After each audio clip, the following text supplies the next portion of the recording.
Hello students, today we are going to start new chapter capacitor. Capacitor से पहले हम current electrostatics 1, electrostatics 2 ये सारे चैप्टर्स पढ़ चुके हैं, जैसे कि आप सब लोग जानते हैं। कैपेसिटर चालू करने से पहले मैं आपको थोड़ा बहुत बताऊं कि कैपेसिटर का हमारे जीवन में बेसिक रोल क्या है। बहुत छोटे छोटे शब्दों में हम बात करेंगे, चर्चा करने को लगे तो बहुत लंबी भी करी जा सकती है, पर फिर भी अपन बहुत बेसिक चर्चा में बात करेंगे। भाई कैपेसिटर हमें कहाँ यूज है, हम क्या करते हैं। चलिए मैं आपसे बहुत बेसिक से एक सवाल पूछता हूँ कि आपने देखा हो तो कैमराज आपने देखे होंगे, फ्लैश वाले कैमराज जो आपने देखे होंगे, रील वाली लगे हुए थे, आपने देखा हो तो उनमें दो छोटे छोटे पेंसिल सेल लगाते हैं 1.5 वोल्ट के, और जब हम फ्लैश करते हैं तो जब हम फ्लैश मार दें तो क्या रोशनी बहुत तेज आती है। क्या आपको लगता है कि वो 1.5 वोल्ट के सेल जो आपने छोटे छोटे लगाए हैं, क्या वो सेल इतनी ज्यादा एनर्जी दे सकते हैं कि वो इतनी सारी रोशनी एकदम से दे पाए? शायद नहीं। अगर हम उन 3 वोल्ट के सेल से किसी बल्ब को जलाएं जो कि उतनी ही रोशनी दे जितनी फ्लैश से आई थी, तो शायद वो हम बल्ब ना जला पाए। फिर भी क्या हमें फ्लैश दबाने पर उतनी ही रोशनी मिलती है जितनी हमने देखी फ्लैश में? हाँ भाई। क्यों? बेसिकली हमारे पास ऐसा समझिए कि बाल्टी ऑफ एनर्जीज हैं। क्या है? बाल्टी ऑफ एनर्जीज। मान लीजिए समझिए कि आपको 1000 लीटर पानी चाहिए होली के दिन आपको 1000 लीटर पानी चाहिए, सपोज करो 30 सेकंड में। कितने सेकंड में? 30 सेकंड में। तो क्या आप बहुत बड़ी पाइपलाइन खुदवाओगे अपने वाटर पंप सेक्शन से? नहीं। हम शायद नल से क्या बहुत सारी बाल्टियां एक साथ पानी की भर लेंगे, और जिस दिन हमें पानी चाहिए उस दिन क्या हम बहुत सारा पानी एक साथ उनमें डाल देंगे। तो एक साथ बेसिकली हमने एक साथ बहुत सारी बाल्टियां फेंकी पानी की, और हमें बहुत सारा पानी एक बहुत शॉर्ट स्पैन ऑफ टाइम में मिल गया। बेसिकली कैपेसिटर इज बेसिकली, ऐसा समझिए कि capacitor is basically energy storage device, is a energy storage device which provides you instant energies. मान लीजिए कि हमने बहुत सारी एनर्जीज की बाल्टी भर ली, अब मुझे जो भी मुझे एनर्जी चाहिए, जितने भी टाइम के लिए चाहिए, उतने टाइम पे मैंने उसको फेंक दिया और मुझे एनर्जीज मिल गई। So that is the basic idea behind capacitors. अगर हम बात करें तो जैसे अगर अपन बात कर सकते हैं, जैसे अभी मैंने आपको फ्लैश के बारे में बताया, आपने देखा हो तो आपने गांव में कई बार देखा होगा कि गांव में किसान जो अपना पंप होता है उसको चलाने के लिए पहले एक हैंडल लगाता है और उसे घुमाता है, फिर एकदम से निकाल लेता है। शहरों में हम सब ऐसा नहीं करते हैं। शहरों में हमारे घरों में जो मोटर लगी होती है उसमें देखा हो तो आपने गोल गोल सा ऊपर लगाओ, और आपने घरों में कभी सुना हो उसे बोलते हैं कंडेंसर। क्या कहते हैं? कंडेंसर। शायद आप सब लोगों ने देखा हो। वो जो कंडेंसर है, अगेन इट्स अ कैपेसिटर। शुरुआत में घुमाने के लिए मोटर को हमें बहुत सारी एनर्जी चाहिए। वो एनर्जी बेसिकली हमें कंडेंसर देता है। कौन देता है? Condenser. Again energy storage device जो अपने अंदर एनर्जी भर के रखता है, और जब हमें एकदम से एनर्जी चाहिए होती है तो हमें देता है। तो कैपेसिटर चालू करने से पहले आप ऐसा समझिए कि it's a very important part of our electrical circuits. Basically आपके सर्किट्स में 3 इंपॉर्टेंट इलेक्ट्रिकल सर्किट्स हैं: resistor, capacitor and inductor. Resistor आप पढ़ चुके हो, पैरेलल सीरीज सब कुछ आप यूनिवर्सिटी में पढ़ चुके हो। कैपेसिटर अपन अभी पढ़ेंगे, और इंडक्टर आएगा ईएमआई के एंड पर, इलेक्ट्रोमैग्नेटिक इंडक्शन के एंड पर। तो अभी अपन जो बात कर रहे हैं वो कर रहे हैं कैपेसिटर की। तो कैपेसिटर इज बेसिकली ऐसी चीजें जो आपको एनर्जी लाता है। क्या लाता है? एनर्जी। और एनर्जी को होल्ड करता है, ऐसा समझो। अब ये एनर्जी होल्ड कैसे करता है, धीरे धीरे इस बात में अपन धीरे धीरे एंटर करते हैं। ध्यान सुने, कैसे एंटर करता है भाई, कैसे करता है। लोगों ने सोचा यार चार्ज जहां जहां होता है, अगर मैं एक कंडक्टर पर चार्ज रख दूं तो क्या उसके आसपास एनर्जी आती है? हाँ भाई। यानी कि अगर चार्ज लाया जाए किसी कंडक्टर पर तो क्या उस पर एनर्जी आएगी? हाँ भाई, बिल्कुल आएगी। यानी कि अगर हम चार्ज के साथ खेलें तो क्या शायद हमें एनर्जी मिलने लगे? हाँ भाई, बिल्कुल मिल सकती है। यानी कि हम खेल खेलेंगे कंडक्टर्स पे चार्जेस का। किसका खेल खेलेंगे? कंडक्टर्स पे चार्जेस का। बहुत बढ़िया। यानी कि अगर अपन कंडक्टर्स पे चार्जेस की बात करें, मान लो कि सपोज करो मैंने किसी कंडक्टर किसी भी एक कंडक्टर को मान लो मैंने क्यू चार्ज दिया। कितना चार्ज दिया? क्यू चार्ज दिया। क्या इस पर पोटेंशियल V आ गया? मान लेते कि इस पर पोटेंशियल V आ गया। अगर आपको पुरानी बातें कुछ याद हो, मान लो मैंने इसको चार्ज क्यू दिया तो इसमें पोटेंशियल कितना आ गया? V। अगर इसको क्यू चार्ज देने पर V पोटेंशियल अपने को मिल गया है। यानी कि अगर अपन ध्यान से देखें और सोचें तो V पोटेंशियल आया किसकी वजह से? क्यू की वजह से, जो अपन ने चार्ज दिया। क्या ये पोटेंशियल इस बात पर डिपेंड करता है कि क्यू कितना है? हाँ भाई, बिल्कुल करता है। बिल्कुल सही बात है, बिल्कुल अच्छे से करता है। फिर एक चीज डिफाइन करी गई जिसे बोला गया capacity to hold the charge. हो सकता है कंडक्टर पर मैं 2 कूलम चार्ज दूं तो उस पर 4 वोल्ट आए। हो सकता है दूसरे कंडक्टर पे मैं 2 कूलम चार्ज दूं तो उस पर 10 वोल्ट आए। यानी कि क्या चार्ज क्यू पोटेंशियल जो कंडक्टर पे आया वो इस बात पर डिपेंड करता है कि आपने कितना क्यू दिया। और कितना पोटेंशियल आया ये डिपेंड करा बॉडी पर। किस पर डिपेंड करा? बॉडी पर।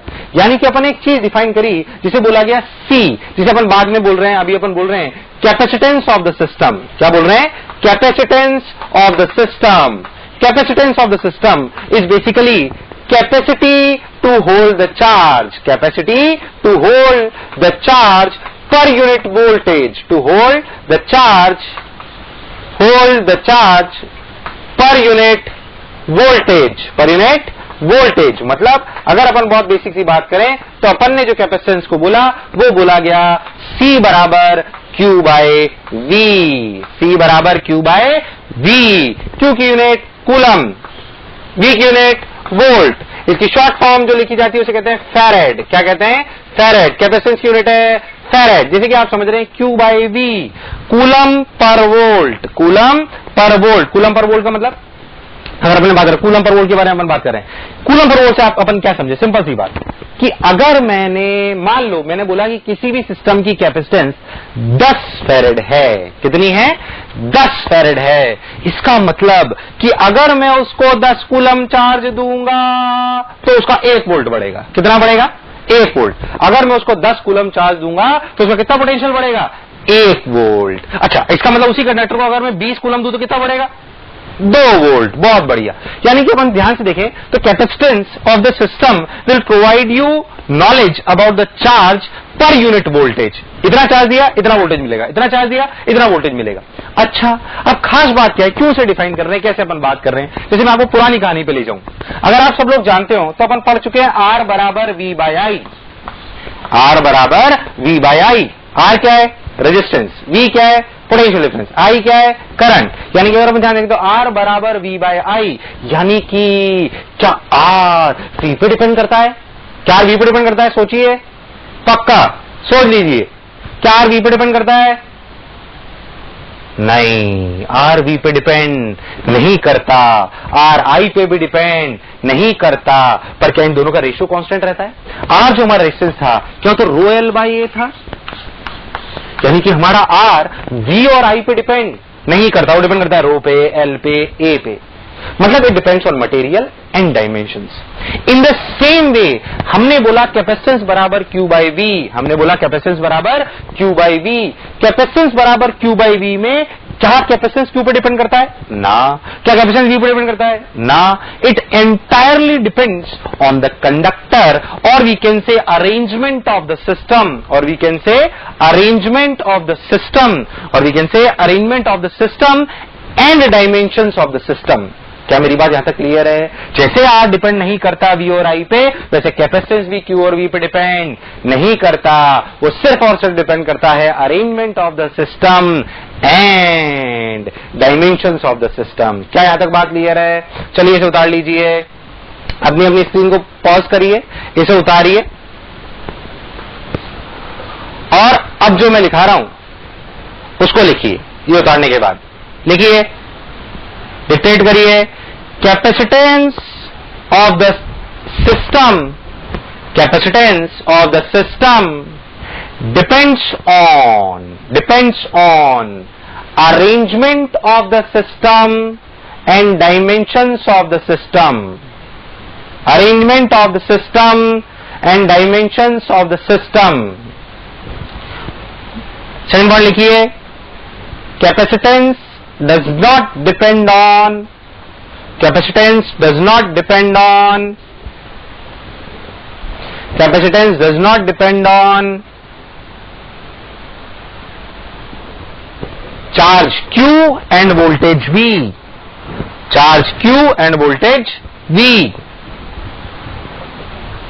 चलो भाई, अब और आगे चलते हैं। हमने कैपेसिटेंस के बारे में इतनी सी बात करी और हमने लिखा कि capacitance is basically capacity to hold the charge. Capacitance is basically capacity to hold the charge. तो अपन एक बेसिक सी फील और लिख लेते हैं कैपेसिटेंस के बारे में। लिखे जो मैं कह रहा हूं उसको धीरे धीरे करके अपनी कॉपीज में सुने कि कैपेसिटेंस हमारे इलेक्ट्रिकल इंस्ट्रूमेंट्स का, कि कैपेसिटेंस हमारे इलेक्ट्रिकल इंस्ट्रूमेंट्स का एक इंपॉर्टेंट सर्किट एलिमेंट है। कैपेसिटर हमारे इलेक्ट्रिकल सर्किट्स का एक इंपॉर्टेंट इलेक्ट्रिकल सर्किट एलिमेंट है।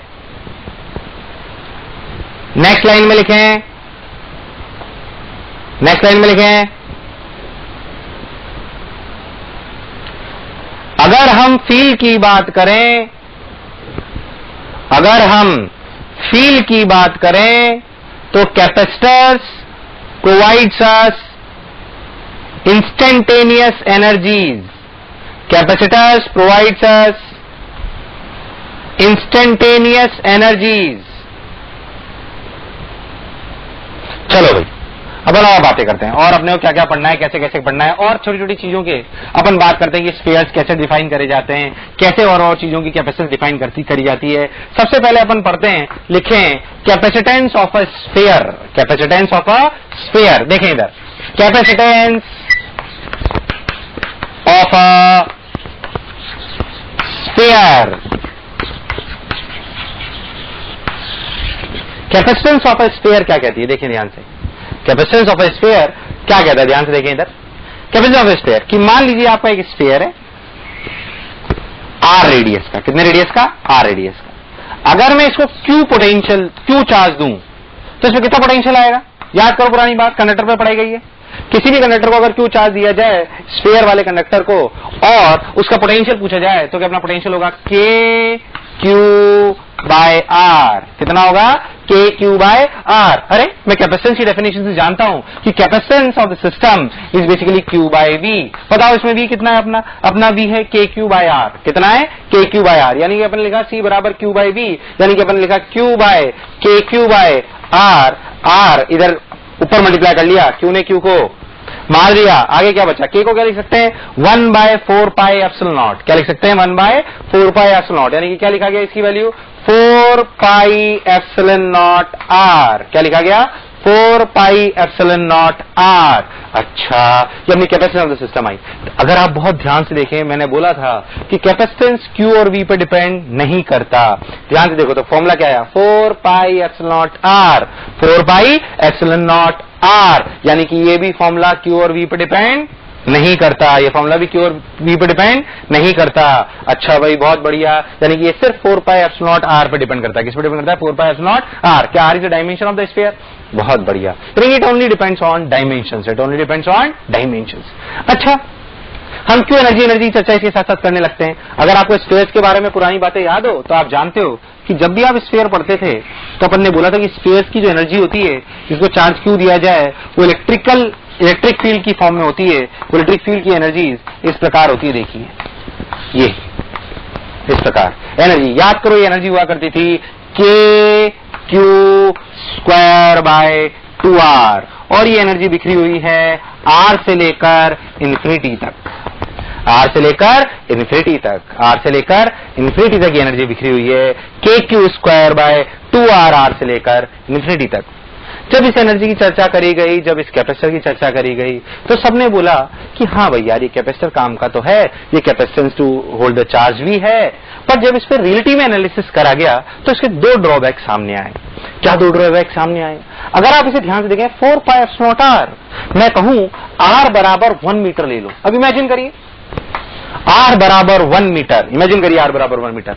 1 मीटर इतना, करीब करीब इतना, उसको अपन ने पूरा एक लंबे पे ले लिया, तो क्या इतना बड़ा स्फीयर? इतने बड़े स्फीयर की कैपेसिटी को एनालिसिस करिए। अगर आर बराबर 1 मीटर लूं तो 4 pi epsilon not, epsilon not के लिए कितनी होती है? 8.85 इंटू 10⁻⁻12 कूलम पर वोल्ट। बताइए ये कैपेसिटी बहुत बड़ी है कि बहुत छोटी? बहुत बड़ी कि बहुत छोटी? बहुत छोटी। 4 पाई इंटू 8.85 इंटू 10⁻⁻12 के 10⁻⁻12 में चल रही है। बहुत छोटी की बहुत बड़ी? बहुत छोटी। यानी कि इतनी कैपेसिटी का हमें कोई खास फायदा होने वाला नहीं है। मतलब मैं इसमें हजारों लाखों वोल्टेज लगाऊं तब जाके इसमें कुछ चार्ज आएगा, जिसका कोई खास बहुत सिग्निफिकेंस नहीं है कैपेसिटी के नजरिए से। अच्छा, दूसरा ड्रॉबैक, क्या इसमें जो एनर्जी है वो एक बाल्टी के रूप में मिल रही है या बिखरी हुई मिल रही है? देखिए, क्या एनर्जी बिखरी हुई है आर से लेकर इन्फिनिटी तक? कहां तक बिखरी हुई है? आर से लेकर इन्फिनिटी तक। अगर एनर्जी आर से लेकर इन्फिनिटी तक बिखरी हुई है, अगर एनर्जी आर से लेकर इन्फिनिटी तक बिखरी हुई है, इसका मतलब ये फायदे का सौदा नहीं है। अगर हमें पानी अगर चाहिए तो बाल्टी में भरा हुआ ज्यादा अच्छा लगेगा या फर्श में ढुला हुआ अच्छा ज्यादा लगेगा? जाहिर सी बात है, बाल्टी में अगर है तो हम उसे आसानी से फेंक सकते हैं या रख सकते हैं, तो इसलिए हमारे स्टोरेज हम बाल्टी में करते हैं। इसी प्रकार एनर्जी का स्टोरेज आर से इन्फिनिटी तक करने का कोई खास सिग्निफिकेंस नहीं है। फिर हमारे साइंटिस्टों ने बहुत काम इस पे करा कि उन्हें क्या करना है, कैसे करना है। वो चाहते थे कि उन्हें ऐसी एनर्जी मिले जो कन्फाइंड हो, एक फिक्स रीजन में बनी हुई हो और उसकी capacity to hold the charge भी ज्यादा हो। उन्होंने कई अरेंजमेंट्स करे, एक कंडक्टर के पास में ये लाए, एक के पास में वो लाए, ये करा वो करा। They have done so many practicals. उन्होंने क्या क्या करा हम उस बात पे नहीं जा रहे हैं। फाइनली उन्होंने हमारे सामने एक बहुत अच्छी चीज रखी जो हमारे लिए बहुत काम की है, जिसके अंदर हमें एनर्जी मिली, कन्फाइंड मिली और हमारे लिए बहुत फायदेमंद है। उस फाइनल सेटअप का नाम जो आपके कोर्सेज में मेंशन्ड है वो है पैरेलल प्लेट कैपेसिटर। क्या है? Parallel plate capacitor. ध्यान सुने, अब हम पढ़ेंगे पैरेलल प्लेट कैपेसिटर। आपने अपनी स्क्रीन को पॉज करिए और इसे उतार लीजिए। Now we start with the new thing, और हमारे कोर्सेज में जो मेंशन्ड है वो है पैरेलल प्लेट कैपेसिटर। हेडिंग डालिए, पैरेलल प्लेट कैपेसिटर। चलो ध्यान से देखते हैं। अब अगर हम पैरेलल प्लेट कैपेसिटर की बात करें, देखो भाई पैरेलल प्लेट कैपेसिटर क्या सेटअप बनाया गया। वो चाहते थे कि एनर्जी कन्फाइंड रीजन में मिले, कैपेसिटेंस भी बढ़ जाए, ये भी हो जाए, बहुत बढ़िया। यानी कि पैरेलल प्लेट कैपेसिटर। चलो भाई पैरेलल प्लेट कैपेसिटर को कैसे बनाया गया उसके बारे में अपन सीखते हैं, फिर अपन चीजों में आगे बढ़ेंगे। देखिए पैरेलल प्लेट कैपेसिटर, अगर अपन ध्यान देखें तो सोचें कि भाई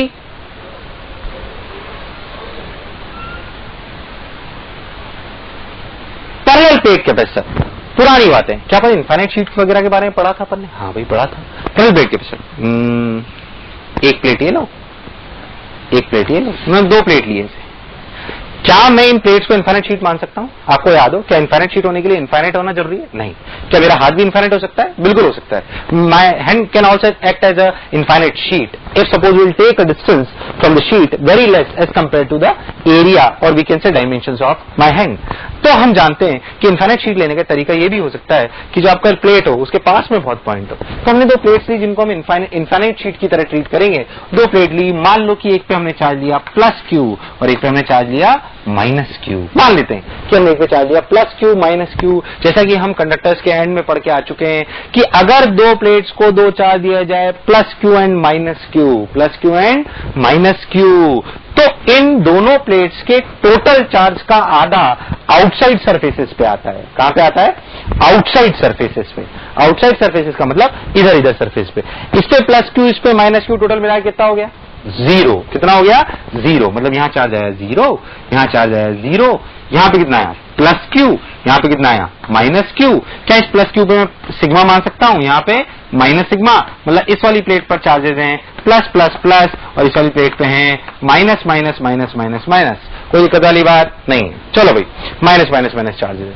अब अगर अपन बहुत ध्यान से देखें, इसको एक इनफाइनाइट शीट की तरह ट्रीट करें, तो बताओ इनफाइनाइट शीट की वजह से इलेक्ट्रिक फील्ड क्या होती है? Sigma by 2 epsilon not. क्या होती है? Sigma by 2 epsilon not. यानी कि अगर मैं बीच में कहीं पे भी इलेक्ट्रिक फील्ड लिखना चाहूं तो इस इलेक्ट्रिक फील्ड की मान लो अपन लाइंस को ऐसे ड्रॉ करते हैं अलग कलर से।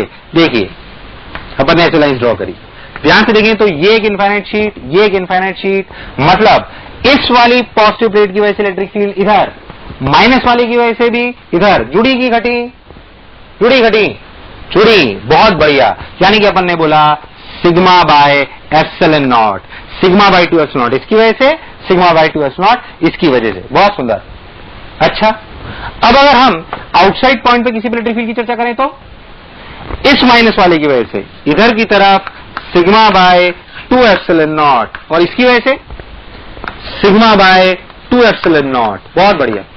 कुल मिला कितनी हुई? Zero. In the same way जैसे यहां जीरो हुई, क्या यहां पे इलेक्ट्रिक फील्ड जीरो हो गई? हाँ भाई बिल्कुल जीरो हो गई। बिल्कुल सही बात है। ई बराबर जीरो। अच्छा, यानी कि यहां पे भी जीरो और यहां पे भी जीरो, मतलब इलेक्ट्रिक फील्ड हमें मिली कहां? बिल्कुल बीच में। क्या हम यही चाहते? क्या हमें एनर्जी एक बंधी हुई एनर्जी मिली या बिखरी हुई एनर्जी मिली? बंधी हुई। क्या हमें एनर्जी सिर्फ इस फिक्स रीजन में मिली? वाह भाई, हमारे साइंटिस्ट बहुत खुश हुए, उन्हें बहुत मजा आया कि चलो भाई एक बाल्टी ऑफ एनर्जी टाइप चीज तो मिली, क्योंकि उन्हें एनर्जी एक फिक्स्ड रीजन में मिली, और जानते हैं कि जहां जहां इलेक्ट्रिक फील्ड होती है वहां एनर्जी होती है, मतलब इसके अंदर यहां एनर्जी है, यहां ना बाहर भी एनर्जी नहीं है और इधर भी बाहर एनर्जी नहीं है। We get energy in a fixed region, we get energy in a fixed reason.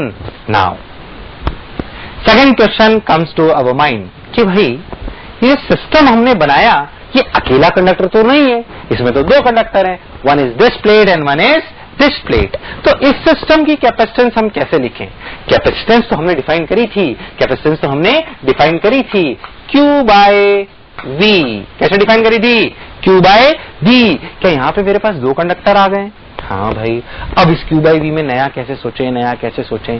तो हमने जो पहले पढ़ा था, हमने उसी को थोड़ा सा और एलोबरेट करने की कोशिश करी और उसको समझने की कोशिश करी। कैसे हमने समझा? देखें, अगर आप बहुत ध्यान से देखें तो जब आपने एक स्फीयर पर, R रेडियस के स्फीयर पर Q चार्ज लाए थे, तो मुझे फील वाला पोर्शन है, Q चार्ज लाए थे, तो बताइए कहां से लाए थे? Q चार्ज कहीं से लाए थे? कहां से लाए थे? इनफाइनाइट से। कहां से लाए थे? इनफाइनाइट से। कहां से लाए थे? इनफाइनाइट से। अच्छा, इनफाइनाइट। मान लेते हैं कि हम इन्फिनिटी से चार्ज लाए, इन्फिनिटी से चार्ज तोड़कर जब हम यहां से यहां लाए, तो इन्फिनिटी के किसी भी कंडक्टर पे चार्ज कितना आ गया होगा? -Q। कितना आ गया होगा? -Q। अच्छा, अगर इस पे -Q आ गया होगा, अच्छा इन्फिनिटी में पोटेंशियल कितना होता है? 0। हम उठा के यहां से लाए, तो यहां कितना पोटेंशियल हो गया? KQ by R। अच्छा याद करो, ये KQ बाय R पोटेंशियल कब होता था? जब ये KQ बाय R पोटेंशियल कब होता था? जब क्या अनंत पे 0 मानते थे? क्या अनंत पे 0 मानते थे तो KQ बाय R होता था? अच्छा, यानी कि अनंत पे 0 माना तो KQ बाय R। इसका पोटेंशियल KQ बाय R कहा जा सकता है, या कहा जा सकता है कि इसके और इन्फिनिटी के बीच में पोटेंशियल KQ बाय R है। So KQ by R is basically potential difference between this conductor and the infinity, between this conductor and infinity. बिल्कुल परफेक्ट। अच्छा, Q, इस पे Q चार्ज देखो और इस पे -Q देखो, टोटल मिला कितना हो गया? 0। पर ट्रांसफर कितना करा गया? Q। और KQ बाय R क्या है? Potential difference between infinity and ये। अच्छा, दूसरी बात, अगर आप इन्फिनिटी से तोड़ के लाए थे तो एनर्जी कहां से कहां मिली थी? R से इन्फिनिटी। कहां मिली थी? R से इन्फिनिटी। यानी कि जिन दो कंडक्टर जिनसे चार्ज ट्रांसफर करा गया, क्या उन्हीं के बीच में मुझे एनर्जी मिली? शायद साइंटिस्ट ने यही करा कि वो इन्फिनिटी वाले कंडक्टर को यहां उठा लाया, तो दोनों पास पास हो गए, तो एनर्जी यहां से इन्फिनिटी में ना बिखर कर क्या इन दोनों के बीच में आ गई? पहला फायदा। दूसरा फायदा, अब मेरे को कैपेसिटेंस लिखनी है तो Q बाई V लिखूं, तो V इसका पोटेंशियल है, इसका पोटेंशियल है, पोटेंशियल डिफरेंस है। आप ध्यान से देखो, क्या वहां पे KQ by R is basically potential difference between the conductor and the infinity. यानी कि यहां पे जो V लिखा जाएगा वो क्या बेसिकली इन दोनों प्लेट्स के बीच का पोटेंशियल डिफरेंस होगा। यानी कि C बराबर Q बाई V में V is potential difference, V is potential difference and Q is charge transferred, and Q is charge transferred. और आप छोटे शब्दों में कह सकते हो कि Q इज चार्ज ट्रांसफर्ड के अलावा आप कह सकते हो कि Q is charge on positive plate, Q is charge on positive plate, यानी कि Q is charge transferred, Q is charge transferred. बहुत बढ़िया। अब अगर हम और जानेंगे, अच्छा भाई Q इज चार्ज ट्रांसफर्ड आ गया, V पोटेंशियल डिफरेंस आ गया, अब यहां पे लिखते हैं Q तो अपना Q हो गया, पोटेंशियल डिफरेंस। क्या पोटेंशियल डिफरेंस को यहां लिखा जा सकता है? V बराबर E into D, where D is the separation between the plates, where D is the separation between the plates, A is the area of the plate, area बराबर A, यानी कि क्या मैं सिग्मा को लिख सकता हूं? सिग्मा बराबर Q बाय A, सिग्मा बराबर Q बाय A। बहुत बढ़िया, यानी कि मैंने लिख दिया एरिया A, D लिख दिया सब कुछ। क्या मैं पोटेंशियल डिफरेंस को E इंटू डी लिख सकता हूं? अच्छा, E इंटू डी का मतलब E की वैल्यू कितनी है? Sigma by epsilon. क्या सिग्मा को लिखा जा सकता है Q बाय A, यानी कि V की वैल्यू क्या आई? V की वैल्यू आई Q by A epsilon naught into D, Q by A epsilon naught into D. इस V को उठा के यहां रखिए, जैसे आप इस V को उठा के यहां रखेंगे तो C की वैल्यू में लिखा जाएगा Q बाय V। V की वैल्यू कितनी? Q D A epsilon not. Q ने Q को मार दिया। ध्यान से देखें, C की वैल्यू क्या आई? Epsilon naught A by D। Most important formula of capacitance. Epsilon naught A by D, epsilon naught A by D. S naught is 8.85 10 to the power minus 12 is the area of the plate and D is the separation between the plates. सबसे important formula capacitance का epsilon naught A by D. जैसा कि आपको ध्यान से दिखाई देगा कि अगर मैं A by D के रेशो को A by D के रेशो को बड़ा कर लूं, क्या कर लूं, बड़ा, और एप्सिलॉन नॉट से मल्टीप्लाई करूं तो क्या कैपेसिटेंस बढ़ सकती है. जैसे अगर मैं एरिया ले लूं, मान लो एरिया A by D के रेशो को बड़ा कर लूं, D बहुत कम कर लूं. अच्छा, D छोटा करने का एक और फायदा, क्या D छोटा करने से क्या प्लेट्स इनफाइनाइट की तरह एक्ट करने लगती हैं, कैसे एक्ट करने लगती हैं, इनफाइनाइट की तरह. अच्छा, डी छोटा करने से फायदा क्या है, जितना आप इसको छोटा करोगे तो उतना कैपेसिटेंस बढ़ जाएगी. तो ए बाई डी के रेशो को अपन मैक्सिमाइज कर लेते हैं. क्या कर लेते हैं, मैक्सिमाइज. क्या कर लेते हैं, मैक्सिमाइज, ताकि कि अपने को कैपेसिटेंस मैक्सिमम मिले. मतलब इस तरीके के सेटअप में साइंटिस्ट को और हमें सबको दो फायदे हुए. One, we get a proper capacitance, we get a proper capacitance and we can arrange capacitance by arranging A and D. And second, that we get energy in a confined region, we get energy in a confined region. So these are the two basic benefits over the traditional capacitor, sphere capacitor, which we have seen already. Clear एकदम अच्छे से, बिल्कुल आपको मेरी बातें clear है अच्छे से एकदम पक्का. Now pause your screen, please pause your screen and write down जो भी बोर्ड पे लिखा हुआ है. नाउ नेक्स्ट, अब हम और क्या पढ़ने वाले हैं. देखिए, ये थी कैपेसिटेंस. क्या थी, capacitance of a parallel plate capacitor. इसमें छोटे छोटे बहुत सिंपल से एग्जांपल करते हैं जो बिल्कुल जेई मीन्स में अगर अपन बात करें जो आते हैं सिंपल से एग्जांपल्स. वो किस तरह के एग्जांपल्स हैं, वो सिंपल से एग्जांपल्स हैं कि भाई एरिया की वैल्यू 1 सेंटीमीटर स्क्वायर है, छोटे डी की वैल्यू 1 mm है, बताओ कैपेसिटेंस क्या होगी. क्या इस तरह के सवाल अपन सब कर सकते हैं, बिल्कुल सिंपल. ऐसे मैं आपसे छोटा सा एग्जाम्पल पूछूं, सब लोग करेंगे, बिल्कुल सिंपल, कोई खास बात नहीं. एग्जाम्पल में मैंने दो प्लेट्स ली इस प्रकार,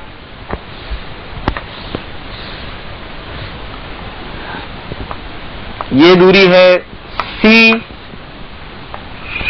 ये दूरी है A, ये दूरी है B. ऐसा आपका कैपेसिटर है. चलो ऐसी कैपेसिटेंस लिखो सब लोग लिखो, बिल्कुल सिंपल एकदम, बिल्कुल सिंपल सवाल. ऑप्शंस दिए हैं आपको, चलिए ऑप्शंस भी ले लीजिए. Epsilon naught BC by A, B option. Epsilon naught AB by C, C option. Epsilon naught AC by B, D option. Epsilon naught A square by C. कर लिया सब लोगों ने. स्क्रीन पॉज करके सोचिए कम से कम 1 मिनट, आंसर टिक लगाइए, फिर सुनिए. Epsilon naught BC by A, epsilon naught AB by C. सिर्फ सवाल कराने का मेरा यह पर्पस था कि मैं आपको बता पाऊं कि जो एप्सिलॉन A बाय B में A है वो एरिया ये वाला नहीं. क्या वो एरिया ऑफ प्लेट है, क्या है वो, area of plate. Area of plate का मतलब एरिया क्या होगा, B into A, B into A. और दोनों के बीच की सेपरेशन कितनी है, C. कितनी है, C. यानी कि आंसर कौन सा सही होगा, B. पक्का एकदम क्लियर है. एक और छोटा सा एग्जांपल कर लेते हैं साथ में, यहीं से कोई खास बात नहीं, इसका आंसर आप सब लोग दे सकते हैं बहुत आसानी से. पर आते हैं डेटा के साथ कभी जो भी ऐसे सवाल. देखिए, मान लीजिए मैं दो सर्कुलर प्लेट ले लूं R रेडियस की और उनके बीच की दूरी D है. चलिए बताइए सी कैपेसिटेंस. सिंपल सवाल, बिल्कुल simple. Epsilon not pi R square by D. क्या अपनी प्लेट्स का एरिया R है, रेडियस R है, तो एरिया कितना हुआ, पाई R स्क्वायर. कितना हुआ, पाई R स्क्वायर. और ये कितना, D. तो simple answer is epsilon not pi R square by D. बहुत सिंपल जैसे एग्जांपल्स आते हैं. मैं इनके कई डिफरेंट अरेंजमेंट्स के एग्जांपल्स और लूंगा जब आपको सीरीज पैरेलल पढ़ाया जाएगा. क्या पढ़ाया जाएगा, सीरीज पैरेलल. अभी बेसिक इतना ही. अगेन हम कैपेसिटर की उसी चर्चा पे वापस आते हैं जिसके लिए हम उसको पढ़ रहे हैं, जैसे कि एनर्जी. क्या, कौन सी बात, एनर्जी. चलो भाई एनर्जी के बारे में. अच्छा, सबने बोला ठीक, मैंने ही बोला ठीक, अपन ने कैपेसिटेंस भी निकाल लिया, अपन ने बोला एप्सिलॉन ए बाय डी। अब सब बहुत खुश हुए कि भाई अपने को एक अच्छी चीज मिली, अपने को एनर्जी वाली चीज भी मिली। किसी ने मेरे से पूछा कि यार ये बात तो बढ़िया सही है कि आपको एनर्जी मिली, कितनी मिली ये तो बताओ। मान लो एक कैपेसिटर है, मान लो एक कैपेसिटर है, उस कैपेसिटर के बारे में अगर आपसे पूछा जाए कि बताओ इसमें कितनी एनर्जी है, उसके बारे में अपन चर्चा करें तो अपन क्या करें भाई। इसमें मान लो प्लस क्यू चार्ज था, माइनस क्यू चार्ज था, इसका क्रॉस पोटेंशियल V था, इसकी कैपेसिटेंस थी epsilon naught A by D, कितनी थी epsilon naught A by D. तो अगर अपन इसका plus Q plus minus V और इसकी बातें करें तो पूछेगा एनर्जी कितनी थी। हमने सोचा अच्छा इसकी एनर्जी कैसे लाएं, क्या करें तो हमने एक ट्रेडिशनल मेथड अपनाया, अपना पुराना जो अपन इलेक्ट्रोस्टैटिक्स में पढ़े हुए थे। मैं वो दो तरीके बता दूंगा, उसका आप चिंता ना करें। पहला तरीका बेसिक और लॉजिकल। हमने अगर अच्छा ऐसा सिस्टम बनाना है तो हमने कहा क्यों ना हम ऐसा करें कि अगर हम प्लेट्स पे से इस वाली प्लेट पे से DQ चार्ज तोड़ के यहां लाएं तो इस पे आ जाएगा माइनस DQ और इस पे आ जाएगा प्लस DQ। पर क्या ये करने के लिए मुझे कुछ ना कुछ कार्य करना पड़ेगा। हम जानते हैं कि जो कार्य हम करते हैं सिस्टम को बनाने के लिए, हम जानते हैं कि जो कार्य हम करते हैं सिस्टम को बनाने के लिए, क्या वही कार्य स्टोर हो जाता है, वही कार्य स्टोर हो जाता है इन form of electrostatic potential energy. तो मैंने सोचा कि क्यों ना मैं वो कार्य निकाल लूं जो मैंने करा इसे बनाने में, तो मेरे पास एनर्जी आ जाएगी। बिल्कुल सही। हमने यहां से धीरे धीरे DQ चार्ज तोड़ना चालू करा और उसे हम यहां लाते गए और बहुत छोटा छोटा DQ चार्ज लाया गया ताकि पोटेंशियल में कोई खास चेंज ना आए। लाते लाते लाते लाते लाते लाते लाते लाते मान लीजिए इस पे छोटा Q चार्ज आ गया, मान लीजिए इस पे माइनस Q छोटा चार्ज आ गया, प्लस Q इस पे आया, माइनस Q इस पे आया। अच्छे से देखें एकदम। अब अगर अपन ध्यान देंगे, ठीक भाई इसमें प्लस Q आया, इसमें माइनस Q आया, अच्छा प्लस Q माइनस Q अगर इन दोनों पे आ गया तो इनके अक्रॉस जो इस समय पोटेंशियल डिफरेंस है V डैश, वो कितना है छोटा Q बाय C, छोटा Q बाय C। ये कहां से आया हम जानते हैं, Q बराबर CV। अच्छा Q बराबर CV कहां से आया, C बराबर Q बाय V। क्या हम C बराबर Q बाय V को ऐसे भी लिख सकते हैं और ऐसे भी लिख सकते हैं, मतलब इस समय इनके बीच में इतना पोटेंशियल है। अभी अगर मैं इस पे से DQ चार्ज तोड़ूंगा और उसको उठा के यहां से यहां लाऊंगा तो बताओ मैं DQ का कितना पोटेंशियल बढ़ाऊंगा, इतना। यानी कि मैं जो कार्य करता हूं क्या वो DQ into potential raised is क्या Q बाई C। यानी कि जो छोटा सा कार्य मैंने करा, यानी कि जो छोटा सा कार्य DW मैंने करा, ध्यान से देखें, वो क्या basically charge transferred into potential raised. यानी कि लिखा गया DQ into Q by C। क्या यही वो कार्य जो इसमें स्टोर हुआ। टोटल कार्य के लिए क्या हमें इंटीग्रेट करना चाहिए, क्या यही हमारी टोटल एनर्जी होगी।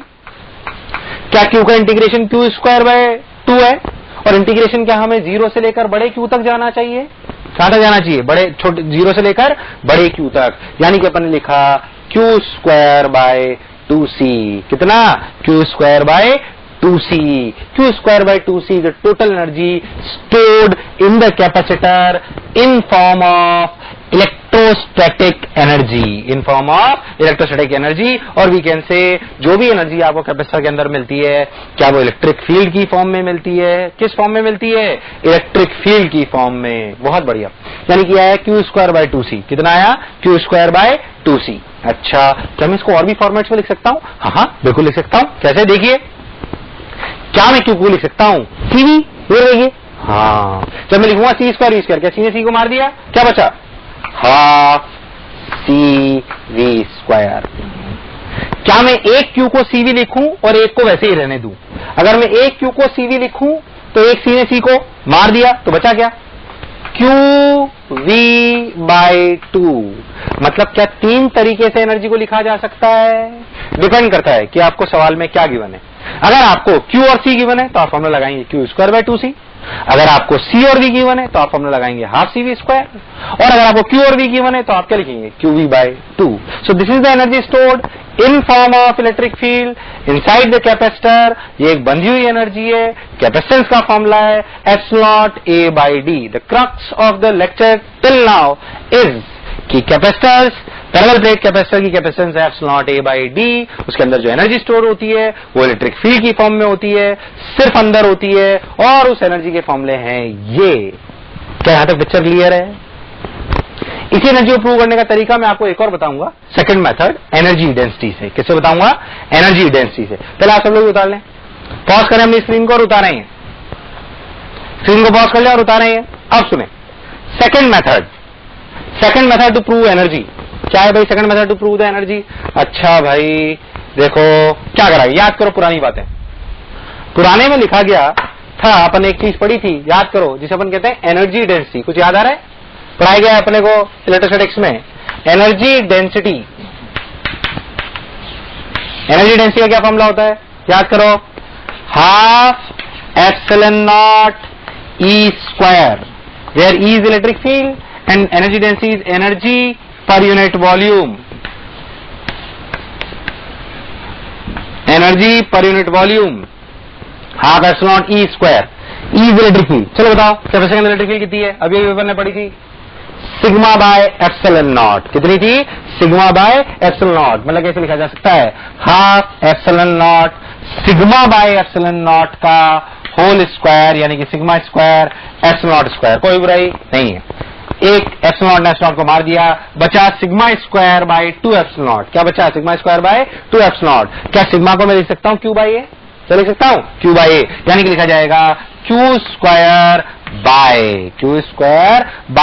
इसका सिग्मा को लिखा जाएगा ए स्क्वायर, यानी लिखा जाएगा 2 एप्सिलॉन नॉट ए स्क्वायर। क्या यहां तक मैं सब सही लिख रहा हूं?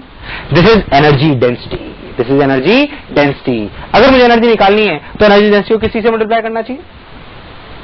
अगर मुझे एनर्जी निकालनी है तो एनर्जी डेंसिटी को किस चीज से मल्टीप्लाई करना चाहिए? वॉल्यूम। क्या चीज? वॉल्यूम। अच्छा अब बताओ वॉल्यूम कितने रीजन में, में एनर्जी? देखो ध्यान से देखो, क्या दूरी डी है? दूरी कितनी है? डी। और स्पेस का एरिया कितना है? ए। मतलब जितने रीजन में एनर्जी है वो कितनी है? ए इंटू डी। कितनी है? ए इंटू डी। कितनी है? ए इंटू डी। बहुत बढ़िया, ए इंटू डी। अच्छा एनर्जी पर half epsilon naught E square Q square by 2 epsilon not. Energy निकालनी, वॉल्यूम से मल्टीप्लाई करते हैं। वॉल्यूम कितनी हुई? ए इंटू डी, यानी कि Q square by 2 epsilon naught A square A into D. A ने ए को मार दिया, क्या बचा? Epsilon A by D. अरे एप्सिलॉन ए बाई डी क्या होता है? कैपेसिटेंस। क्या होती है? कैपेसिटेंस। यानी कि अगर अपन बात करें तो अपन लिखेंगे क्यू स्क्वायर बाय 2c। क्या लिखेंगे? Q square by 2c। क्या फिर से इसको half C V square Q V by 2 कुछ भी लिख सकते हैं? बस that is how energy can be calculated. So मैंने आपको दो तरीके बताए, one is through energy density and one is the basic. क्या आपको एनर्जी की फील आई है? अगेन अगर हम क्रक्स ऑफ द चैप्टर की अभी तक की बात करें तो हमारे पास पैरेलल प्लेट कैपेसिटर है जो एनर्जी को बिल्कुल कन्फाइंड रखता है, जिसकी कैपेसिटेंस है एप्सिलॉन ए बाई डी और एनर्जी डेंसिटी है और अपनी एनर्जी है Q square by 2c half C V square और Q V by 2। Got my point? बिल्कुल यहां तक क्लियर है? पिक्चर एकदम मस्त, शानदार, पक्का, बहुत बढ़िया। क्लियर है? अगर नहीं क्लियर है तो सी द प्रूफ अगेन। अपने स्क्रॉल को पीछे ले जाएं, फिर देखें अच्छे से, पर ये प्रूफ क्लियर होना चाहिए तभी आगे बढ़े एकदम। चलो भाई अब अपन और क्या बात करें और क्या बात करें और क्या पढ़ें और कैसे करें? चलो भाई देखते हैं अपने और क्या क्या इसमें देखना चाहिए। एनर्जी डेंसिटी की बात हो गई, अपनी एनर्जी की बात हो गई, कैपेसिटेंस में चार्जेस पे अपन ने चर्चा कर ली, कैपेसिटेंस पे अपन ने चर्चा कर ली, सी बाई वी आ गया। चलो भाई और देखो और देखते हैं। अब अपन कैपेसिटर्स पे चार्जिंग डिस्चार्जिंग की खेल खेलते हैं। कैसे? जैसे मान लो मैं आपको बोलूं कि किस तरह के सवाल आते हैं, कैसे चार्ज होता है, कैसे एनर्जी होती है, कैसे उसमें क्या क्या होता है, उन बारे पे अपन सवालों को करेंगे। कैसे? देखें इधर, मान लो कि आपके पास एक कैपेसिटर था जिसको आपने पहले ही एक बैटरी से चार्ज कर रखा था। क्या कर रखा था? चार्ज। अब यार ये बैटरी से चार्ज कैसे करें? सबसे पहली बात, ये बैटरी कहां से आ गई, एनर्जी कहां से आ गई, ये क्या हो रहा है? फील वाली बात करते हैं। अगर मैंने आपको बोला कि मैंने इस पे प्लस क्यू चार्ज लिया, इस पे माइनस क्यू चार्ज लिया, मैं तोड़ के चार्ज लाया, प्रैक्टिकली सोचें कि क्या हम तोड़ के ऐसे चार्ज ला सकते हैं या ये चार्ज लाने का काम कोई और करता है? हाँ, ये चार्ज लाने का काम करता है बैटरी। कौन करता है? बैटरी। यानी कि ये बैटरी के अक्रॉस इन कैपेसिटर्स को कनेक्ट करा जाता है। कैसे? ऐसे। अच्छा, ऐसे वी वोल्ट की बैटरी से। अब वी वोल्ट की बैटरी के साथ इसी कैपेसिटर को जोड़ा गया तो ऐसे बातें उनकी करी गई। अच्छा, अब मैंने मन ही मन सोचा कि यार ये V वोल्ट की बैटरी है, कैपेसिटर है, रजिस्टर तो कहीं है ही नहीं, क्या रजिस्टर होना आवश्यक है? फील के साथ सोचिए, बिल्कुल। कोई भी खाली कैपेसिटर और खाली रजिस्टर, खाली बैटरी का ऐसा सर्किट होना पॉसिबल नहीं है। पर आप बोलोगे अरे किताबों में तो सब जगह ऐसे ही बने होते हैं, क्यों बने होते हैं? इसका लॉजिक मैं आपको अभी कहानी के एंड में दूंगा। पर याद रखें, कभी भी ऐसे अकेले सर्किट होना पॉसिबल नहीं है। क्यों ऐसे बनाते हैं, मैं भी पूरा टाइम वैसे ही बनाऊंगा, पर क्यों ऐसा बनाते हैं इसका लॉजिक क्लियर होना चाहिए। जो अब 10 मिनट में आपको सुनाने वाला हूं वो चैप्टर को 2 पार्ट में तोड़ता है, और कौन सा पार्ट क्यों पढ़ रहे हैं पहले और कब उसे पढ़ा जाता है, ये सब आप लोग समझ पाएंगे। रियलिटी में सोचो तो कभी भी कैपेसिटर और बैटरी खाली अकेले नहीं हो सकते सर्किट में। क्यों नहीं हो सकते? क्योंकि अगर आप कनेक्टिंग वायर्स भी जोड़ रहे हो या बैटरी जोड़ रहे हो तो क्या बैटरी के अंदर भी इंटरनल रेजिस्टेंस है? तो बैटरी के और वायर्स में कहीं ना कहीं रेजिस्टर तो है। मतलब अगर रियल सर्किट की बात करें, किसकी बात करें? Real circuit. तो क्या रियल सर्किट में पक्का अपने को कैपेसिटर के साथ साथ रजिस्टर भी मिलेगा? This is RC circuit, this is RC circuit. देखिए कंफर्म मिलेगा अपने को, एक कैपेसिटर एक रजिस्टर, बहुत बढ़िया, सही में है। हमने सोचा अच्छा फिर इसे कैसे करें। मान लें कि सर्किट को समय शून्य पर इसको क्लोज करा गया। क्या करा गया? क्लोज। अगर समय शून्य पर इसे क्लोज करा गया, इसकी बैटरी है V, ये है C, ये है R, कोई कष्ट वाली बात नहीं है। तो अब अपन ने इसको क्लोज करा। समय शून्य पर मान लो यहाँ पे 0 पोटेंशियल, तो यहाँ पे भी 0 पोटेंशियल। समय शून्य पर क्या कैपेसिटर चार्ज है या अनचार्ज है? अनचार्ज है। यानी कि अगर वो अनचार्ज है तो उसका क्रॉस पोटेंशियल डिफरेंस भी क्या 0 है? यानी कि यहां 0 तो यहां पे भी 0। ध्यान दे, मैं समय शून्य की बात कर रहा हूं। यहां पे 0 तो यहां पे भी 0। अच्छा, यहां 0, यहां 0, यहां 0, यहां 0, यहां पे V। अच्छा, यहां V तो यहां V। अच्छा, ये V ये 0 तो कितना डिफरेंस हुआ? V। यानी कि करंट कितना वहां? V by R। यानी समय शून्य पे सर्किट में करंट कितना बह रहा है? V by R। तो बच्चे बोलेंगे अरे सर करंट कैसे बह सकता है? यहां से तो सर्किट टूटा हुआ है। बिल्कुल जेन्युइन डाउट आपका, यहां सर्किट टूटा हुआ है। इसका मतलब बैटरी कर क्या रही है? ये करंट कैसे बहा सकती है बैटरी? बैटरी कर क्या रही है? Battery is taking charges from this plate और यहां पे लाके छोड़ दे रही है। यहां ला रही है, फिर यहां ला रही है, फिर यहां छोड़ दे रही है, फिर यहां ला रही है, फिर यहां ला रही है, फिर यहां छोड़ दे रही है। यानी कि बैटरी यहां से चार्ज उठा रही है, यहां ला रही है। यानी कि समय के साथ क्या हो रहा है? समय के साथ इस वाली प्लेट पर कैसा चार्ज आ रहा है? नेगेटिव। और इस वाली प्लेट पे कैसा आ रहा है? पॉजिटिव। यानी कि समय के साथ इस पे आ रहा है नेगेटिव चार्ज और इस पे आ रहा है पॉजिटिव चार्ज। अच्छा, यानी कि कुछ समय बाद क्या हुआ? कुछ समय बाद अगर अपन ध्यान से देखें तो बैटरी की वजह से इस पे मान लो आ गया Q चार्ज, इस पे आ गया माइनस Q चार्ज, ये अपना R, ये अपनी V वोल्ट की बैटरी, ये 0, ये 0। अब अपने कैपेसिटर का क्रॉस पोटेंशियल 0 है कि Q बाई C? 0 है कि Q by C? Q by C। कितना है? Q by C। अच्छा, यानी कि यहां पे पोटेंशियल हुआ Q बाई C। अच्छा, यहां 0 तो यहां V, तो यहां V। अच्छा, तो करंट V बाय R है कि कुछ अलग है? इस समय करंट कितना है? यानी कि इस समय करंट है V minus Q by C by R। यानी कि समय बढ़ने पर, यानी कि समय बढ़ने पर, यानी कि समय बढ़ने पर क्या करंट घटा कि बढ़ा? घटा। Current decreases and charge on the capacitor increases. अच्छा बताओ, होता गया होता गया होता गया, चार्ज बढ़ता गया, करंट घटता गया, चार्ज बढ़ता गया, करंट घटता गया। फाइनली करंट क्या हो जाएगा? फाइनली करंट क्या हो जाएगा? 0। करंट 0 कब होगा? जब क्या Q बराबर CV होगा। मतलब क्या कैपेसिटर फुली चार्ज होगा? मतलब कैपेसिटर फुली चार्ज होगा। जब ये स्टेज आ जाती है उसे कहते हैं स्टडी स्टेट। क्या कहते हैं? Steady state.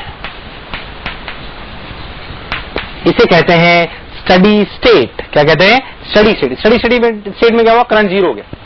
ये रियलिटी में सिचुएशन आती है T इक्वल टू इन्फिनिटी पे, करंट 0 हो गया। करंट 0 हो गया मतलब इसके अक्रॉस पूरा चार्ज आ गया, CV माइनस CV, यहां 0, यहां V, यहां 0, यहां V, यहां V, current in the circuit is 0। This is the final stage. In this situation, capacitor is fully charged. Capacitor is fully charged. जितना पोटेंशियल बैटरी के across है, क्या उतना ही कैपेसिटर के अक्रॉस भी आ चुका है? जितना बैटरी के अक्रॉस है उतना ही कैपेसिटर के अक्रॉस भी आ चुका है, यानी कि Q बराबर CV, Q बराबर CV आ चुका है। कोई टेंशन वाली बात नहीं है। अच्छा, फाइनल स्टेज आ गई। अब रिलेटिव में सोचो, फाइनल स्टेज के बाद इस रजिस्टर का क्या रोल है? कुछ नहीं। क्यों कोई रोल नहीं? अरे करंट बह ही नहीं रहा। फाइनल स्टेज को क्या मैं खाली कैपेसिटर और बैटरी बना दूं तो भी कोई बुराई है क्या? नहीं। भले रजिस्टर है तब भी उसे बनाने की जरूरत नहीं है। मतलब अगर अपन आफ्टर फाइनल स्टेज की बात करें, किसकी बात करें? आफ्टर फाइनल स्टेज, तो हमें किसी भी कैपेसिटर में रजिस्टर बनाने की जरूरत नहीं है। पर क्या बिफोर है? इसलिए अगर बहुत लॉजिकली बात करी जाए तो कैपेसिटर चैप्टर को दो भाग में तोड़ा गया। चर्चा of capacitor before steady state and चर्चा of capacitor after steady state. अगर आप चर्चा of capacitor after steady state करते हैं तो आपको रजिस्टर बनाने की जरूरत नहीं है, तो आपको रजिस्टर बनाने की जरूरत नहीं है। पर अगर आप बिफोर स्टडी स्टेट बात कर रहे हैं तो क्या आपको रजिस्टर बनाने की जरूरत है? यानी कि दो पार्ट में कहानी तोड़ी गई, बिफोर स्टडी स्टेट और आफ्टर स्टडी स्टेट। हम पहले पढ़ेंगे आफ्टर स्टडी स्टेट। क्या पढ़ेंगे? After steady state. और यहां से 4-5 लेक्चर बाद नया टॉपिक चालू होगा, आरसी सर्किट। क्या चालू होगा? RC circuit. वो सब यही है जो मैं आपको पढ़ाने वाला हूं। तो आपको आज से समझ में आना चाहिए कि भाई दो पार्ट में से तोड़ा गया है, one is before steady state and one is after steady state. अभी हम पहले क्या पढ़ेंगे? After steady state. उसमें रजिस्टर बनाने की जरूरत नहीं है। क्या रजिस्टर होते हैं? हाँ होते हैं, पर हम उन्हें बनाते नहीं है। क्यों नहीं बनाते हैं? क्योंकि उनकी जरूरत नहीं है, क्योंकि आफ्टर स्टडी स्टेट सर्किट में कोई करंट नहीं होता है। बहुत बढ़िया। चलो इस कहानी को अपन लिख लें ताकि अपने को फील आए कि जो अपन ने पढ़ाया है लिखें।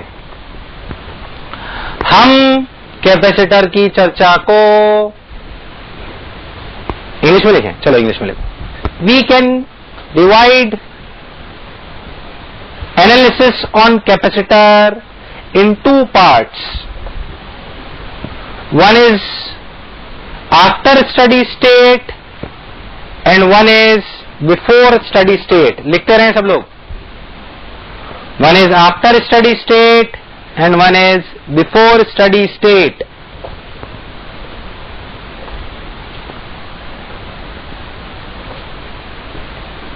In after study state condition, we need not to require mention registers. We need not to require mention registers because in steady state there is no current in the circuits. Because after steady state there is no current in the circuits.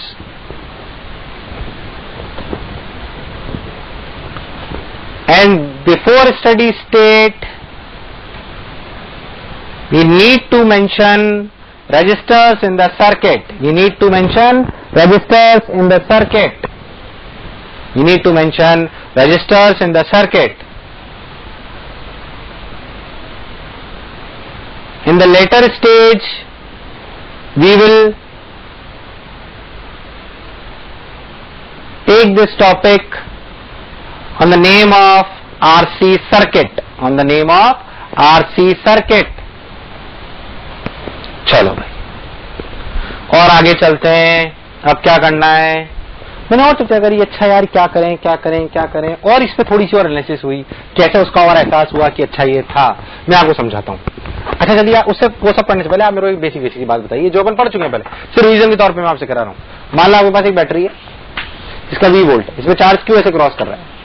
यहाँ पे 0 volt, यहाँ पे V volt. क्या यहाँ पे energy 0 है? क्या यहाँ पे एनर्जी QV है? मतलब बैटरी एनर्जी कितनी थी? QV। मतलब वर्क डन बाय बैटरी कितना हुआ? वर्क डन बाय बैटरी कितना हुआ? QV। कितना हुआ? QV। अच्छा यानी कि बैटरी एनर्जी दी की ली? दी। अगर charge flows from negative to positive inside the battery, क्या बैटरी विल प्रोवाइड एनर्जी? जानते हैं हम पहले से, QV। अच्छा अगर चार्ज ऐसे फ्लो करे तो अब बंडल में बैटरी क्या होगा, माइनस क्यू। इस वाले केस में बैटरी एनर्जी ली की दी, ली की दी, दी, यानी कि इस वाले केस में एनर्जी, इस वाले केस में बैटरी एनर्जी दी, इस वाले केस में बैटरी एनर्जी ली, यानी कि इस वाले केस में बैटरी डिस्चार्ज हुई और इस वाले केस में बैटरी चार्ज हुई। एनर्जी देने लेने का अपन ने खेल खेला। क्यों मैं इसे पढ़ रहा हूं, क्योंकि हमें इस बारे में कुछ चर्चा करनी थी यहां पर। कैसे देखें, अगर अपन बहुत अच्छे देखें सोच कि भाई कैसे कैसे कैसे कैसे कैसे क्या करना है। ये जो सिचुएशन थी, इसकी फाइनल सिचुएशन में कैपेसिटर पे चार्ज क्या आ गया, सीवी। अच्छा, फाइनल सिचुएशन, यानी कि इसमें इनिशियल चार्ज कितना था, 0, फाइनल कितना है, सीवी। मतलब बैटरी से कितना फ्लो करा, सीवी। कितना फ्लो करा, सीवी। मतलब बंडल में बैटरी कितना हुआ,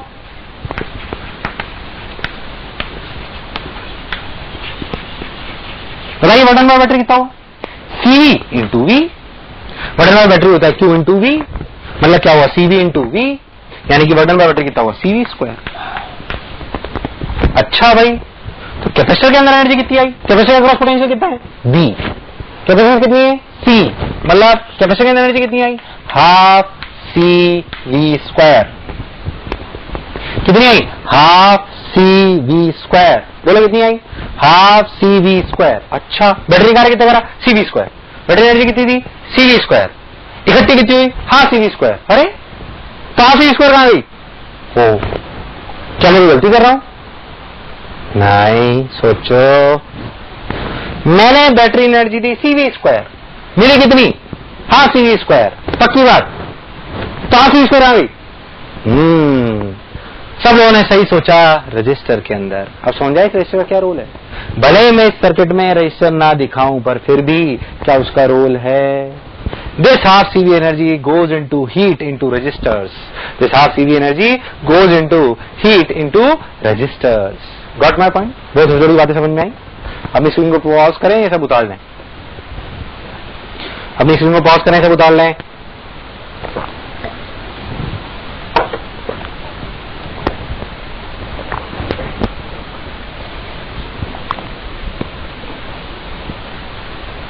और देखें, चलो भाई और आगे चलते हैं।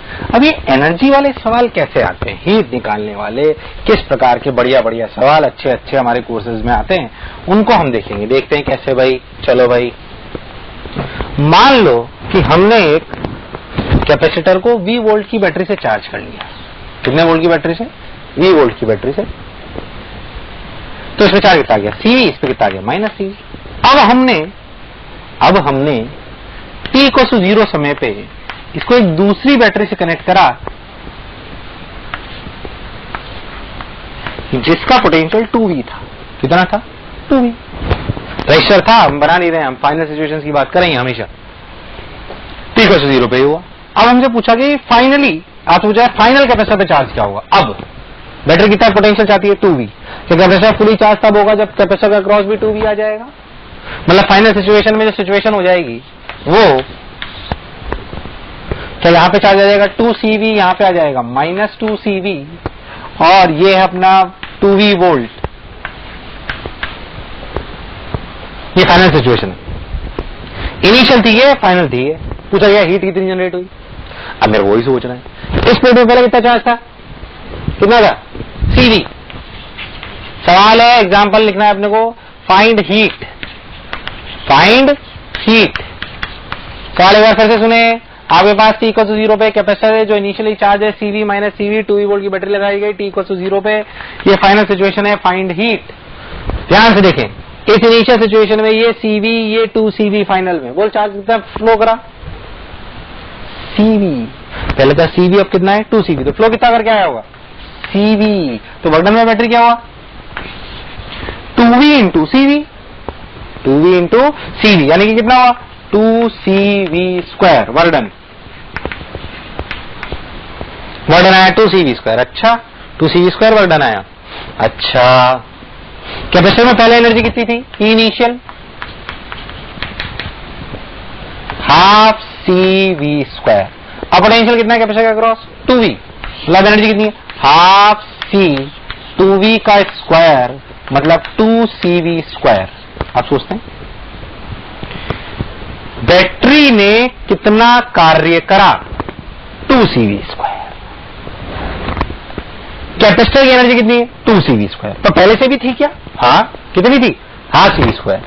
तो कैपेसिटर की कितनी एनर्जी गेन हुई, 1.5 CV²। मतलब बैटरी से हमें एनर्जी मिली 2CV², उसमें से 1.5 CV² एनर्जी क्या हमने कैपेसिटर में डाल दी। तो बतलाओ 0.5 CV² कहां गई, बताओ, हीट। कहां, किसमें हीट में गई, रजिस्टर्स। क्या रजिस्टर हमने बनाए, नहीं, पर क्या वो हैं, हाँ हैं, ये हीट उन्हीं में गई। तो हीट के लिए क्या करा आपने, अगर आप हीट का किताबी एक फॉर्मूला पढ़ें, जो मैंने आपको भी समझाया तो लॉजिकल था, पर अगर आप हीट का एक फॉर्मूला पढ़ें तो क्या पढ़ेंगे, work done by battery, work done by battery minus final energy of capacitor minus initial energy of capacitor.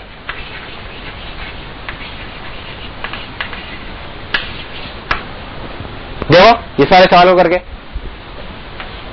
2CV² minus 2CV² final energy of the capacitor minus 0.5 CV²।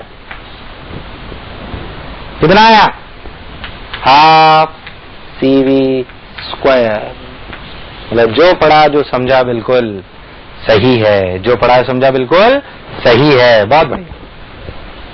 So this is the formula which you have to use to calculate heat in the circuit, which you are supposed to calculate heat in the circuit। वैसे formula रटने की कोई जरूरत नहीं है, logically समझोगे तो वैसे ही अपने आप वो चीजें समझ में आने लगेंगी, बट स्टिल रटना चाहें तो रट सकते हैं, कोई दिक्कत वाली बात नहीं है। याद रखें कभी भी हीट अगर नेगेटिव आ जाए गलती से तो याद रखना कि आपने कहीं ना कहीं गलती करी है, क्योंकि हीट नेगेटिव आना पॉसिबल नहीं। इस इलस्ट्रेशन के बाद मैं आपको 2 इलस्ट्रेशन और कराऊंगा अलग अलग वेराइटी के, आप पॉज करके पहले सवाल सुने, फिर करें, फिर सॉल्यूशन देखें, है ना, तो आपको अच्छे समझ में आएगा। I take 2 more illustrations of the same type, तो आप उसको ध्यान से देखें। इसे उतार लें अच्छे से, अपनी स्क्रीन पॉज करें और इसे उतारें सब लोग।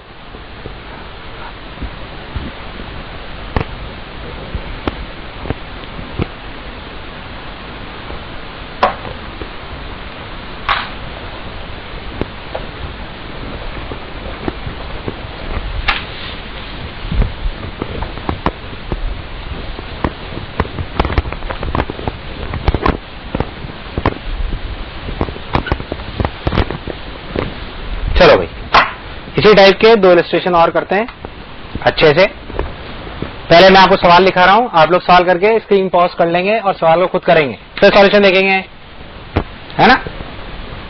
चलो भाई, मान लेते हैं कि t = 0 पर आपका कैपेसिटर इनिशियली चार्ज है। सब सवालों में अब हीट बतानी है ना, फाइंड हीट। सवाल यही है, फाइंड हीट। इनिशियली मान लो इस पे चार्ज है, इसकी कैपेसिटेंस C, इस पे चार्ज है 2CV, इस पे माइनस 2CV। क्लियर, मतलब इस पे पहले 2V पोटेंशियल था, अब आपने जो बैटरी लगाई ऐसे लगा दी, 20 वोल्ट की बैटरी लगाई t = 0 पे। इस प्रकार ध्यान से देखें डेटा को अच्छे से, ठीक। चलो भाई, अब फाइनल सिचुएशन की बात करते हैं। सब लोग अपनी स्क्रीन पॉज कर लो, सवाल करो। चलो सॉल्यूशन देखते हैं। फाइनली क्या होना चाहिए, ये हायर पोटेंशियल इधर है, मतलब इस पॉइंट पे कितना आना चाहिए, CV कि माइनस CV, बताओ। CV हायर है, मतलब फाइनल पोटेंशियल ऐसे होना चाहिए। यहां पे हुआ CV, यहां पे हुआ माइनस CV, ये हुई आपकी बैटरी। अच्छा, मतलब इस पॉइंट पे इनिशियली था -2CV, अब है CV, तो फ्लो करके कितना आया, फ्लो करके कितना आया, कितना आया फ्लो करके, इधर था -2CV, अब हो गया CV, क्या फ्लो करके आया 3CV। कितना फ्लो करके आया 3CV, यानी कि बैटरी से चार्ज फ्लो करा 3CV, पोटेंशियल था V, यानी कि वर्क डन हुआ 3CV²। अच्छा, इनिशियल एनर्जी कितनी थी, ध्यान देखो, इनिशियली इसके अक्रॉस चार्ज था 2CV, यानी कि पोटेंशियल था 2V, यानी कि इनिशियल एनर्जी थी हाफ C 2V का स्क्वायर, यानी कि 2CV²। कितना आया, 2CV²। और इधर कितनी एनर्जी थी, फाइनली इसका अक्रॉस पोटेंशियल कितना है V, कितना है V, यानी कि एनर्जी कितनी है फाइनल हाफ CV²। फॉर्मूला लगाएं, work done by battery 3CV² minus bracket final energy half CV²। देखना कोई गलती नहीं करें, half CV², initial energy minus 2CV², half CV² minus 2CV², यानी कि ये हो गया कितना, ध्यान देखो कितना हो गया, अपन देखा 3CV² minus work done by battery आया 3CV², कितना है 3CV², ये माइनस हाफ CV² है, 0.5 CV², 0.5 CV² minus 2CV², minus 2CV², half CV² minus 2CV², क्या minus 1.5 CV² plus 1 minus minus plus, यानी कि कितना आया 4.5 CV²,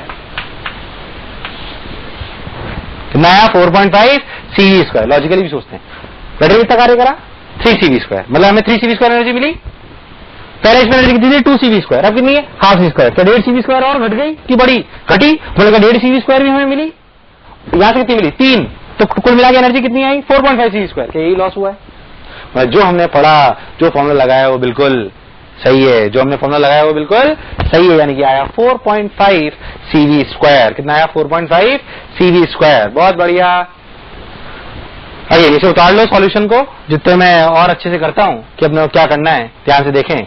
देखो next illustration of the same type, 2 illustration मैं आपके लिए सामने ले रहा हूं, तो ध्यान से देखें, फिर से सवाल सुने, स्क्रीन को पॉज करें और फिर सॉल्यूशन देखें। देखो भाई इधर, अगर अपन ध्यान देंगे सोच, इसी टाइप का एक सवाल लेते हैं, बिल्कुल आप लोगों को अच्छे से करना है। देखो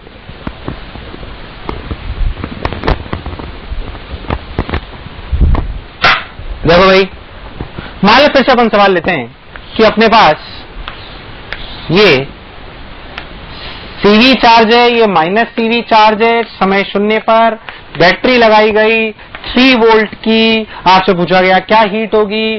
थोड़ा जल्दी करते हैं, सब लोग स्क्रीन पॉज करें, सवाल को करें, मैं करता हूं लगातार कंटिन्यूएशन में। यहां से देखें, फाइनली अगर अपन देखें तो इस पर चार्ज कितना आ गया 3CV, इस पर कितना आ गया माइनस 3CV, कितना आ गया माइनस 3CV, ध्यान से देखें, और इस पे आ गया अपना 3 वोल्ट की बैटरी थी, इसलिए ऐसा 3CV² चार्ज आया।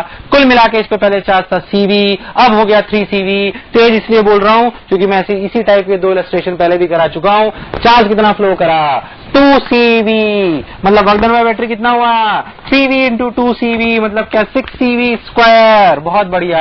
इनिशियल एनर्जी कितनी थी हाफ CV², फाइनल एनर्जी कितनी है हाफ C इंटू 3V का स्क्वायर, यानी कि क्या 4.5 CV²। अगर अपन हीट की बात करें, किसकी बात करें हीट की, तो लिखा जाएगा 6CV² minus 4.5 CV² minus 0.5 CV², यानी कि 6CV² माइनस 4CV², मतलब क्या 2CV²। Heat generated in the circuit, heat generated in the circuit, कोई दिक्कत वाली बात नहीं है। So today we have taken our lecture till this point, from the next one we'll start with the new chapter, with the new concepts of the capacitor. Thank you.